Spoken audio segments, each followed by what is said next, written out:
Никто не ожидал этого от Ким Тэ-хьона. После его незабываемого появления на Vogue World за кулисами произошло нечто, что лишило дара речи даже Чунгука. Фанаты не могли поверить своим глазам, а когда реакция Чунгука попала в интернет, он взорвался. Была ли это гордость, шок или нечто гораздо более глубокое между ними двумя? Оставайтесь с нами, потому что то, что произошло дальше между Тэ-хьоном и Чунгуком, возможно, стало самым эмоциональным моментом, который когда-либо видели ARMY. Вечерний воздух над Парижем был наэлектризован. Огни города отражались от мокрых улиц, когда фанаты собрались возле места проведения Vogue World. Смесь модной элиты, журналистов и ARMY, держащих телефоны высоко, ожидая одного человека – Ким Тэ-хьона. Внутри атмосфера была чистой роскошью. Вспышки золота, глубокие бархатные тона и тихий гум разговоров, наполненных предвкушением. Тэ-хьон, одетый в черный ансамбль, сшитый на заказ, который сочетал классическую утонченность со своим собственным безошибочным стилем, прошел по коридорам за кулисами со спокойной уверенностью. Камеры следовали за ним, но его сосредоточенность не ослабевала. Каждый его шаг нес в себе тихую бурю, ту харизму, которой нельзя научить. Сотрудники останавливались, когда он проходил, перешептываясь друг с другом. Даже среди крупнейших мировых икон моды присутствие Тэ-хьона ощущалось иначе. Он не просто присутствовал, он командовал пространством. И все же за этой невозмутимой улыбкой было что-то еще, нечто более глубокое. Свет погас, и первые ритмы саундтрека к показу эхом разнеслись по залу. Тэ-хьон занял свою позицию. Зрители замолчали, ожидая. Затем, одним легким взглядом в сторону камер, он начал идти. Толпа взорвалась. Это была не просто походка, это было искусство. Его глаза были острые, выражение лица нечитаемое, и каждое движение, казалось, рассказывало историю. Уверенность, красота, боль и цель — все сразу. Мир наблюдал за ним, но на несколько секунд казалось, что он наблюдает за ними. Когда шоу закончилось, зал наполнился ревом аплодисментов. Тэ-хьон слегка поклонился и исчез за кулисами. Спокойный снаружи, но сердце бежало-колотилось. И именно тогда пришло сообщение от Чунгука. Возвращаясь в свой гостиной номер, Тэ-хьон тихо сидел у окна. Париж выглядел мирным сверху, светясь как сон, в реальность которого он все еще пытался поверить. Его телефон завибрировал один раз, затем снова. Это было сообщение от Чунгука. «Ви Хьон, я все видел». Чунгук. «Это походка, образ, энергия. Ты всех порвал». Тэ-хьон не мог не улыбнуться, но прежде чем он успел ответить, пришло еще одно сообщение. Чунгук. «Но что-то было у тебя в глазах. Ты выглядел слишком эмоциональным. Ты в порядке?» Эта строчка остановила его, потому что Чунгук заметил то, что не заметил никто другой. Тэ-хьон снова посмотрел на фотографию с подиума, его выражение лица застыло в идеальном освещении, но вот оно, намек на эмоцию за его спокойствием. Может быть, гордость, может быть, истощение, может быть, что-то, что он даже не мог объяснить. Наконец он напечатал ответ. Тэ-хьон. «Ты всегда слишком много видишь, Чунгук». На несколько мгновений между ними воцарилось молчание. Затем Чунгук отправил голосовое сообщение, тихое, искреннее, наполненное тем, что могут понять только давние братья. Чунгук, голосовое сообщение. «Я горжусь тобой, Хьон, но что бы это ни было у тебя в глазах, не держи это в себе». Эти слова эхом разнеслись по комнате. Тэ-хьон закрыл глаза и тихо выдохнул, потому что в глубине души Чунгук был прав. На следующее утро появление Тэ-хьона на Vogue World было повсюду. Миллионы постов, трендинг, хэштеги, артикулы, называющие его моментом, мужчиной ночи, тихой бурей моды. Но один клип выделялся. Закулисное видео, которое никто не ожидал увидеть. Сотрудник запечатлел момент, когда он сошел с подиума и вытер слезу с глаза. Это было не драматично, это было не для показухи, это была настоящая, чистая эмоция в одну секунду. В считанные часы этот клип распространился как лесной пожар. Фанаты изо всего мира начали делиться им, сопровождая мягкой музыкой и подписями, типа «Даже у звезд есть сердца, которые сияют сквозь тишину». Можно увидеть тяжесть, которую он несет в этом единственном взгляде. А затем появилось видео, которое сломало интернет. Прямой эфир Чунгука. Он не планировал говорить об этом, но когда фанат прокомментировал «Ты видел Тэ-хьона на Vogue World?», Чунгук остановился, мягко улыбнулся и сказал: «Да, я видел. Я не просто видел его, я почувствовал его. Это Тэхьон. Он не просто выступает, он говорит без слов. Фанаты сошли с ума. Через несколько минут реакция Чунгука вышла в глобальные тренды. Чунгук. Ты выглядишь уставшим. Тэхьон. Ты выглядишь так же. Через 2 дня после Vogue World мир все еще гудел. Клипы с походкой Ви заполонили каждый уголок социальных сетей. Редакционных статей хвалили его грацию, фанаты праздновали его элегантность, а знаменитости с восхищением репостили его фотографии. Но за кулисами Тэхьон уже покинул Париж. Его следующая остановка – Сеул, тихий, знакомый, успокаивающий. Он не жаждал шума, ему нужна была тишина. В конце концов, он отдал миру все лучшее, что у него было, и это отняло у него все силы. Когда он приземлился, воздух ощущался иначе. Сеул унес в себе спокойствие, которое он не мог найти больше нигде. Пока его машина ехала по пустынным полуночным улицам, Тэхьон прислонился головой к окну, наблюдая, как город расплывается за стеклом. Звук дождя, тихо стучавшего по стеклу, напомнил ему об одном – о голосе Чунгука. «Не держи это в себе». Эти слова звучали в его голове как мелодия. Он не осознавал, как много они значили до сих пор.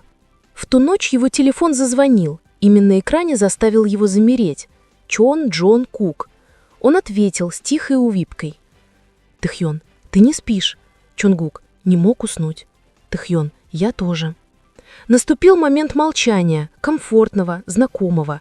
Такого молчания, которое существует только между людьми, разделившими года смеха, борьбы и мечтаний.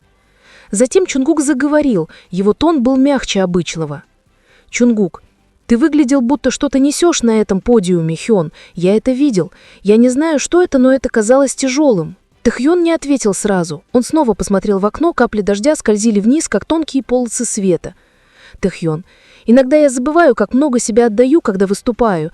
Та ночь была не просто модой. Это было все, что я не мог выразить словами». Чунгук. «Именно поэтому это так сильно тронуло всех. Ты не просто шел, Тэхьон, ты рассказывал историю». Слабый смех сорвался с губ Тэхьона. «А ты всегда знаешь, как ее прочесть». «Всегда». Разговор затянулся. Ни славы, ни камер, только 2 человека, лишенные мирового шума. Прежде чем повесить трубку, Чунгук тихо сказал: «Давай встретимся завтра. Никаких расписаний, только мы». Тэхьон на секунду замялся, затем согласился. «Тэхьон, хорошо, завтра». На следующее утро Сеул был ясным, небо нежно-голубое после ночного дождя. Тэхьон надел что-то простое, белую рубашку, черные брюки, кепка низко надвинутая на глаза. Он вошел в маленькое кафе у реки Ханган, место, куда они с Чунгуком ходили много лет назад, когда все было проще. Чунгук уже был там, сидел у окна. Он поднял глаза в тот момент, когда Тэхьон вошел, и его лицо озарилось той самой искренней улыбкой, которую так любили фанаты. Слова были не нужны, они обнялись, крепко, молча, по-настоящему. «Чунгук, ты выглядишь уставшим». «Тэхьон, ты выглядишь так же». Чунгук засмеялся. Буду считать это комплиментом. Они просидели несколько часов, говоря обо всем и ни о чем, о жизни, искусстве, музыке, тишине. Но в конце концов разговор вернулся к Vogue World. «Чунгук, когда я увидел тебя на той сцене, мне показалось, что я смотрю не на Ви из БТС, я смотрел на Ким Тэхьона, артиста, человека». Тэхьон опустил взгляд, его пальцы обводили край кофейной чашки. «Тэхьон, иногда я забываю, как много себя отдаю, когда выступаю. Та ночь была не просто модой, это было все, что я не мог выразить словами». Чунгук. «Именно поэтому это так сильно тронуло всех. Ты не просто шел, Тэхьон, ты рассказывал историю». Тэхьон, слабый смех сорвался с губ Тэхьона. «А ты всегда знаешь, как ее прочесть». «Всегда». Когда день перешел в вечер, они гуляли вдоль реки, город светился позади них. Внешний мир все еще говорил о Vogue World, все еще анализировал, все еще репостил, но для них это уже не имело значения. Им не нужен был шум, чтобы подтвердить, кто они есть. В тот момент 2 друзей, 2 брата просто понимали друг друга. Знаешь, когда я увидел твою походку, это напомнило мне о ранних днях. Огонь, загадка, сердце. Ты не потерял этого, Тэхьон. И ты тоже. Они тихо засмеялись, тем смехом, который приходит после многих лет бурь и роста. И когда ночь сгустилась, Чонгук посмотрел на Вуду и сказал то, что навсегда останется с Тэхьоном.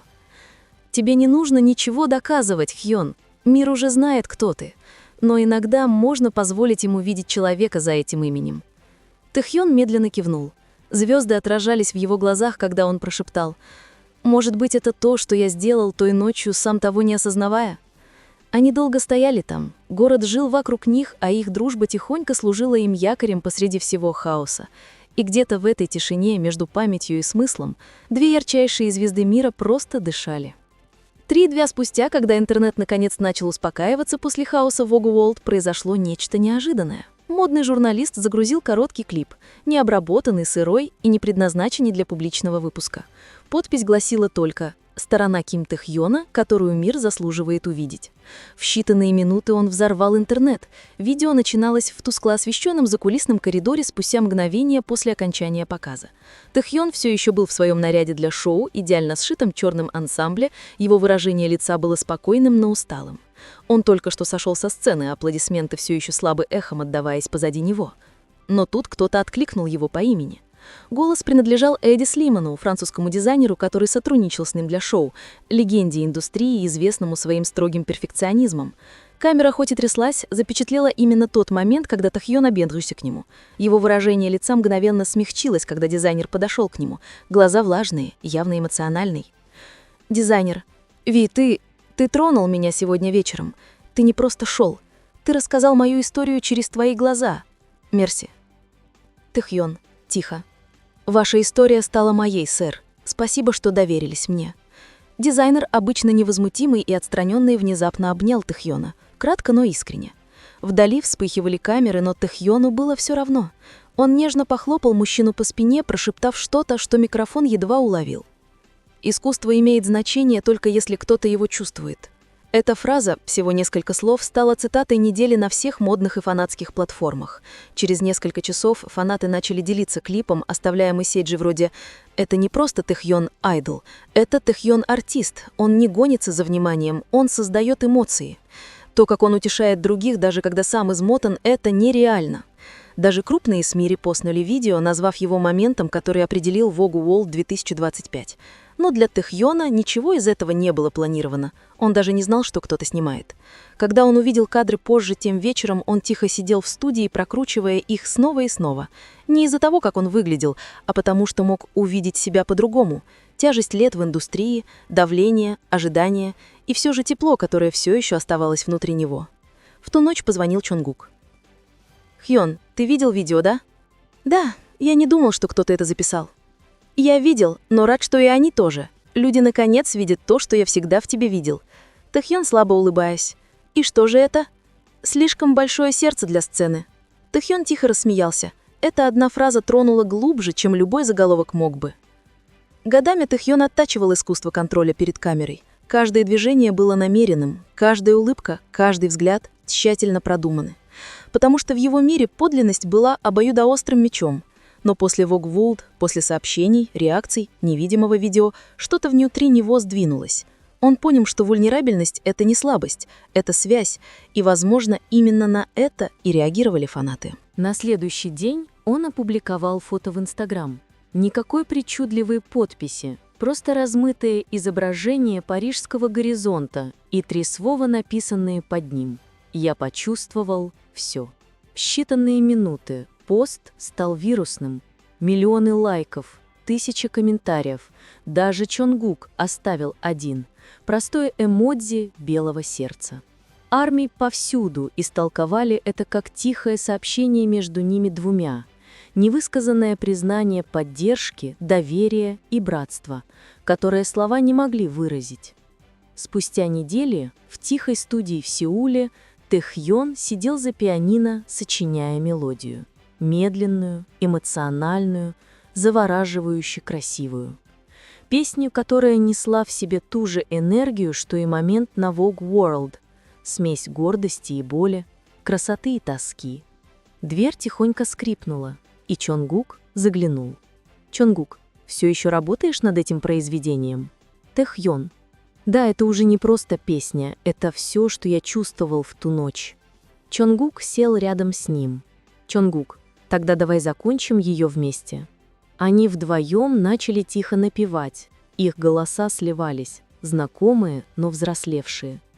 То, что началось как модное событие, превратилось во что-то другое, в творческую искру, в новое обретение страсти и эмоциональное пробуждение, которое они оба разделили в тишине. И где-то между нотами этой незаконченной мелодии весь их путь, слезы, смех, невысказанные слова начал обретать форму искусства. Прошло 2 недели. Песня, над которой Тэхьон и Чонгук тихо работали в той маленькой студии в Сеуле, оставалась незавершенной. Приватное произведение, никогда не предназначенное для мира. Оно называлось «Тишина между звездами», название которое родилось из слов, сказанных Чонгуком поздно ночью, когда они работали. Даже когда мир затихает, пространство между нами все равно говорит. Песня была не похожа ни на что они делали раньше. Ни битов, ни яркого продакшена, только мягкое пианино, тихое гудение и 2 голоса, сливающиеся как эхо воспоминаний. Она была написана не для чартов или славы, она была написана для исцеления. Но у судьбы, как всегда, были другие планы.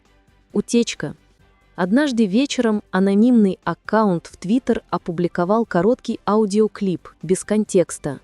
Всего 30 секунд, завораживающей мелодии, за которой следовал шепот Тэхьона: «Я увидел тебя под огнями, и мир исчез». Фанаты мгновенно узнали это. Это распространилось как лесной пожар. Ретвиты, эдиты в ТикТок, видео с реакциями, теории. Это новый сольник Тэхьона? Подождите, это же гармония Чонгука, это дуэт? Текст «On a Vogue World»? В считанные часы тишина между звездами вышла в глобальные тренды. Телефоны Тэхьона и Чонгука не переставали гудеть. Оба сначала молчали, шокированные, не зная, расстраиваться ли или быть благодарными за то, что мир каким-то образом нашел путь к их самому личному творению. Первым написал Чонгук. «Ну что, они нас услышали?» Тэхьон. «Не должны были?» Чонгук. «Может быть, должны были». К утру все крупные издания подхватили эту историю. Заголовки повсюду. Неизданный дуэт Тэхьона и Чонгука довел фанатов до слез. Эмоциональная связь за тишиной между звездами. Люди начали анализировать текст построчно, пытаясь расшифровать стоящую за ними историю. И впервые Тэхьон не стал их поправлять. Он не делал заявлений и не отрицал ничего. Вместо этого он позволил песне говорить самой за себя. Позже, той ночью, он опубликовал пост на ВВС. Некоторые песни созданы не для того, чтобы их выпускали. Они созданы, чтобы напоминать нам, что мы все еще люди. Сообщение глубоко тронуло всех. Фанаты написали тысячи искренних комментариев об искусстве, уязвимости и о том, как много значило снова почувствовать что-то настоящее. Даже музыкальные критики, известные своей суровостью, назвали утечку шедевром, рожденным искренностью.